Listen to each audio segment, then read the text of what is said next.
కొన్నిసార్లు దేవుడు అంటాడు, నువ్వేదో చేసేయాలని అనిపించుకోవడం కాదు, నేనేం చేస్తానో నిలబడి జస్ట్ వెయిట్ అండ్ ట్రస్ట్, నిలబడి మౌనంగా ఉండి నమ్మంతే. నా కార్యాల కొరకు నువ్వు ఎదురు చూడు.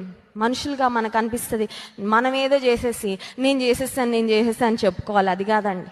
దేవుడు కొన్నిసార్లు అంటాడు, నువ్వు ఓరక నిలిచుండి నమ్మంతే, విశ్వసించు, నా మీద ఆధారపడు, నేను ఎలాంటి కార్యం చేస్తానో ఎలా చేస్తానో వేచి చూడంతే. ఒక దినం వస్తుంది, నీ కళ్ళు నమ్మలేని స్థితిలో నేను అట్టి విధంగా నీ శత్రువులను నీ ఎదుట నుండి వెళ్ళగొడతాను. దేవుడిస్తున్న వాగ్దానం.